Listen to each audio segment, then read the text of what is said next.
O que você faria se acordasse amanhã e descobrisse que seu dinheiro não vale mais nada? Se o banco bloqueasse os saques, o supermercado só aceitasse dólares e o governo anunciasse que a economia entrou em colapso? Parece coisa de filme, né? Mas já aconteceu antes. Argentina, Venezuela, Zimbábue. Economias que fracassaram depois de anos ignorando sinais claros de que algo estava errado. E se eu te dissesse que o Brasil já esteve à beira desse abismo e que os alertas estão acendendo novamente? A falência de um país não acontece da noite para o dia, ela dá sinais. No começo, o governo nega, a mídia passa pano e a população segue acreditando que alguém vai resolver. Até que um dia não há mais volta, o dinheiro perde valor, os preços disparam e a incerteza toma conta. E o Brasil? Será que estamos seguros? Ou nosso país tem mesmo chances reais de quebrar? Hoje, vamos explorar um cenário que poucos querem enxergar, mas que pode estar mais próximo do que imaginamos. E se o Brasil quebrar, o que acontece?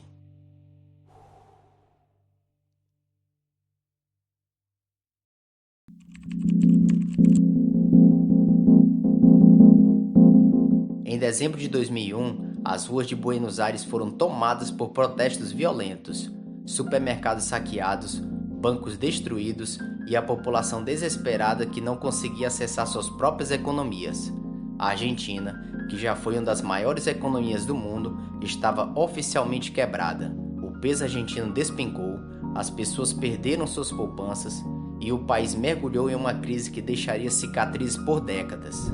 Mas a Argentina não é um caso isolado. Na Venezuela, entre 2016 e 2019, a hiperinflação era tão absurda que os preços aumentavam em questão de horas. O dinheiro virou pó, literalmente. Notas de bolivares eram jogadas no lixo porque não valiam nem para comprar um pedaço de pão. Para ilustrar como a inflação tomou conta do país, o fotógrafo Carlos Garcia, da Reuters, realizou um ensaio fotográfico com imagens de alimentos e artigos de higiene básico, ao lado da quantidade de dinheiro necessária para comprá-los. Essa última foto nos mostra que para um venezuelano é mais viável limpar a bunda com cédulas de dinheiro do que ir no supermercado comprar um papel higiênico. Se formos ainda mais longe, temos o caso do Zimbábue, um dos piores colapsos econômicos da história. No auge da crise, em 2008, a inflação do país chegou a incríveis 89,7 sextrilhões por cento ao ano. Isso significa que os preços dobravam a cada 24 horas. O governo tentou controlar a crise imprimindo mais dinheiro, mas só piorou a situação. As pessoas precisavam de saco de dinheiro para comprar itens essenciais e o governo acabou abolindo a própria moeda. Mas antes de apontar o dedo para outros países, vale lembrar que o Brasil também já esteve à beira do colapso. O ano era 1987. Em uma sexta-feira de fevereiro, o então ministro da Fazenda Dilson Funaro, do governo Sarney, foi em rede nacional para fazer o anúncio que chocaria o país. O Brasil estava declarando moratória. Em outras palavras, estávamos oficialmente quebrados, admitindo que não tínhamos condições de pagar nossa dívida externa. O resultado foi devastador. De um dia para o outro, o Brasil se tornou um país inseguro internacionalmente. Os investidores fugiram, houve uma corrida bancária por parte da população para sacar o dinheiro. O risco país disparou e a inflação, que já era alta, explodiu para níveis estratosféricos. Foram anos de profunda instabilidade econômica, com a população enfrentando trocas constantes de moeda e tentando sobreviver em meio ao caos financeiro. Esses exemplos mostram que um país não quebra da noite para o dia. O colapso vem como um efeito dominó. Começa com o aumento da dívida pública, passa pela desvalorização da moeda e leva à perda da confiança dos investidores, e termina com a população pagando preço, seja com a perda do poder de compra, saques bancários ou até mesmo o colapso total do sistema financeiro. Mas afinal, quais são os sinais de que um país está à beira da falência? Existe um padrão que antecede o desastre?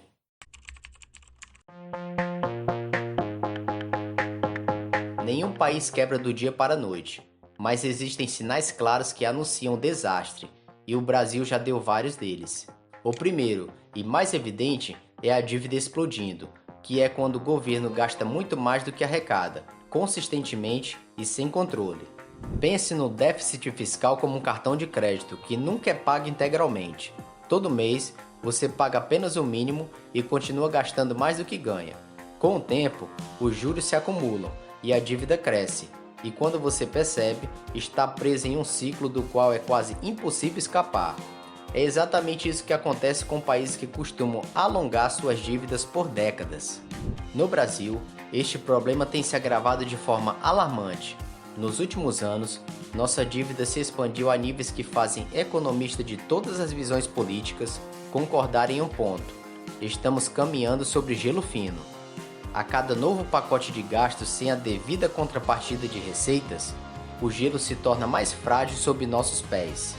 O segundo sinal crítico é a desvalorização acelerada da moeda. Quando investidores internacionais começam a perder confiança em um país, a primeira reação é vender a moeda local e buscar ativos mais seguros, como o dólar. É um processo que se autoalimenta. Quanto mais pessoas vendem uma moeda, mais ela se desvaloriza. O real desvalorizado não é apenas um problema para quem quer viajar para o exterior, é uma bomba relógio para toda a economia. Combustíveis, medicamentos, equipamentos industriais, componentes eletrônicos, uma parcela significativa do que consumimos no Brasil depende de importações. Quando o real perde valor, tudo fica mais caro, alimentando a inflação e corroendo o poder de compra da população. O terceiro sinal, talvez o mais perigoso porque parece uma solução, é o controle artificial dos preços por parte do governo. Em 2012, durante o governo Dilma, testemunhamos um exemplo claro disso. A Petrobras foi instruída a manter os preços da gasolina artificialmente baixos, desalinhados com o mercado internacional. O objetivo era controlar a inflação no curto prazo, mas o resultado foi catastrófico. A Petrobras, que chegou a ser a empresa mais valiosa da América Latina, acumulou prejuízos astronômicos. Entre 2011 e 2015, a companhia perdeu mais de 60% do seu valor de mercado, o equivalente a centenas de bilhões de reais. Isso não afetou apenas os acionistas da empresa, mas todos os brasileiros, já que o governo é o principal acionista da companhia e os recursos que poderiam ir para a saúde, educação e segurança foram engolidos por essa medida desastrosa. O controle artificial de preços é como tentar segurar uma mola comprimida. No momento que você solta, ela se expande com ainda mais força. Foi exatamente o que aconteceu quando os preços finalmente tiveram que ser reajustados, levando a um aumento brusco que afetou todos os setores da economia. O quarto sinal, que geralmente indica que a situação já está crítica, é a fuga em massa de investidores e a queda acentuada na Bolsa de Valores. Em 2022, vimos a aprovação da chamada PEC do Rombo, que sinalizou um potencial descontrole nos gastos públicos. O mercado reagiu imediatamente. Em poucos dias, bilhões de reais em investimentos estrangeiros deixaram o país e a bolsa enfrentou quedas acentuadas. Quando há fuga de capitais por parte de investidores, eles não estão apenas retirando o dinheiro deles, estão levando junto oportunidades de emprego, tecnologia, infraestrutura e desenvolvimento. E quando todos esses sinais convergem, quem sofre primeiro e mais intensamente é a população. O dinheiro que antes comprava uma cesta básica completa, agora mal dá para comprar alguns itens. Famílias precisam fazer escolhas difíceis: pagar o aluguel ou comprar remédios, manter os filhos na escola ou comida na mesa. À medida que a confiança no sistema bancário se deteriora, começam as corridas aos bancos. As pessoas, temendo perder suas economias, tentam sacar tudo de uma vez, mas os bancos não têm todo esse dinheiro em espécie. Boa parte está investida ou emprestada. O resultado é o limite de saques, filas intermináveis nas agências e caixas eletrônicos vazios.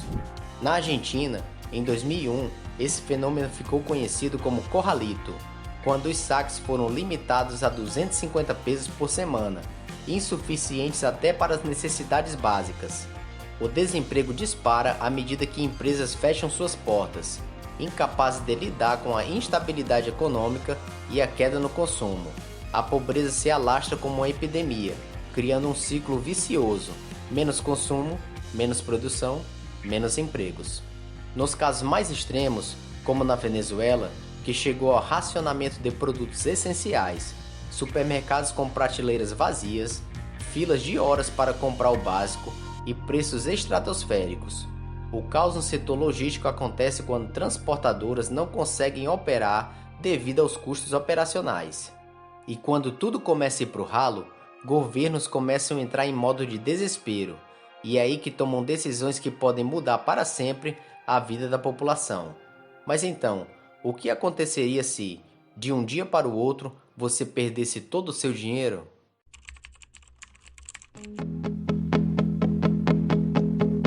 A medida mais drástica e que permanece no imaginário do brasileiro até hoje foi o confisco das poupanças.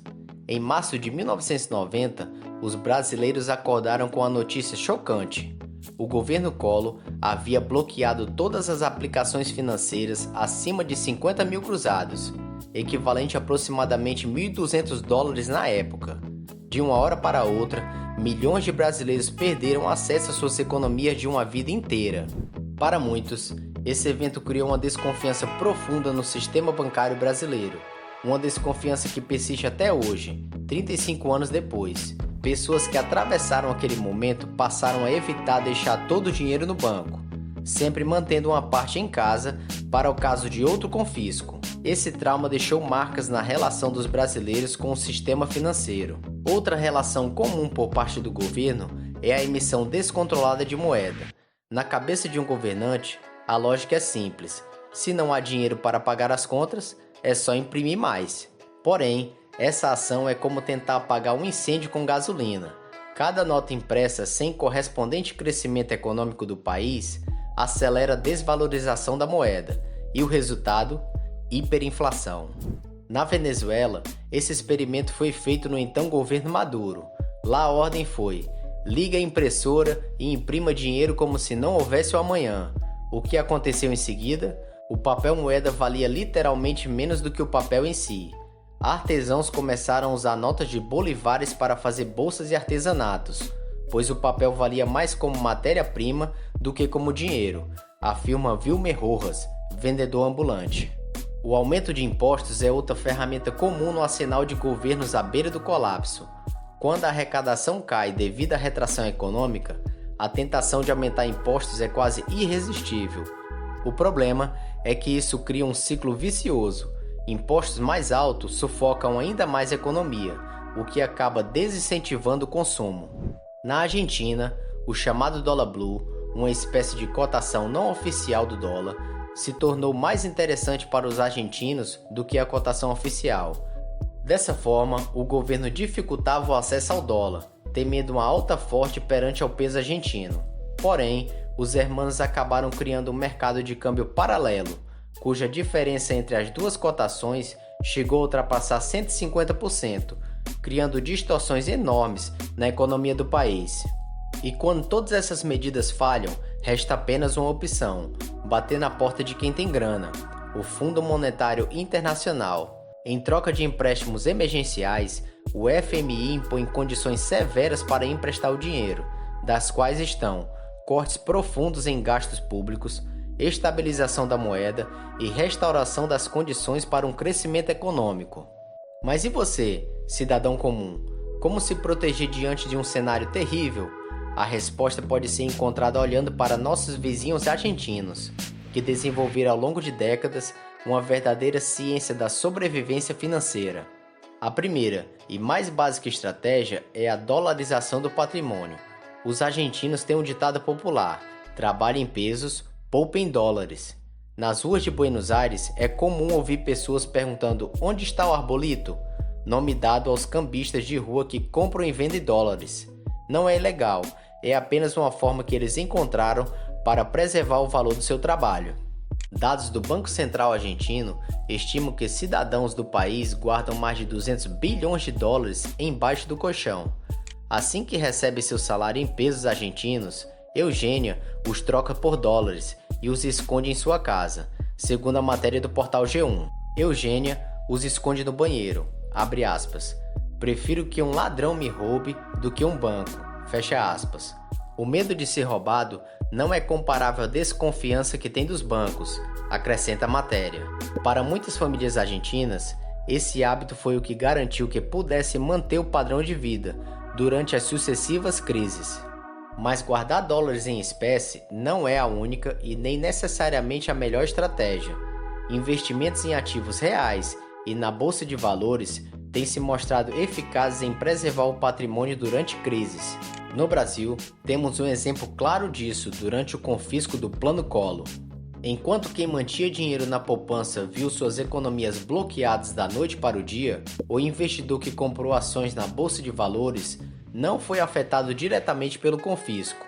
Seu dinheiro continuou lá, representado por participações em empresas reais.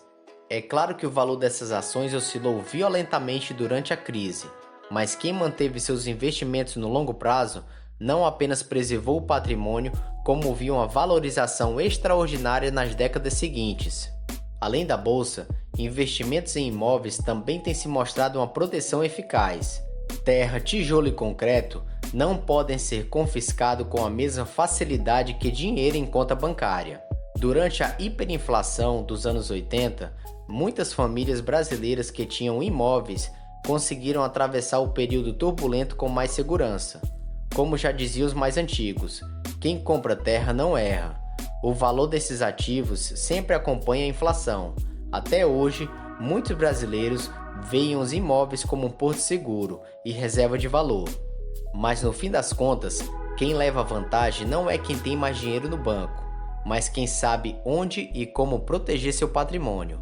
Enquanto alguns veem seu poder de compra evaporar, outros encontram maneiras de fortalecer em meio ao caos. Mas será que tudo isso é apenas uma possibilidade distante? Ou o Brasil já está seguindo esse mesmo caminho?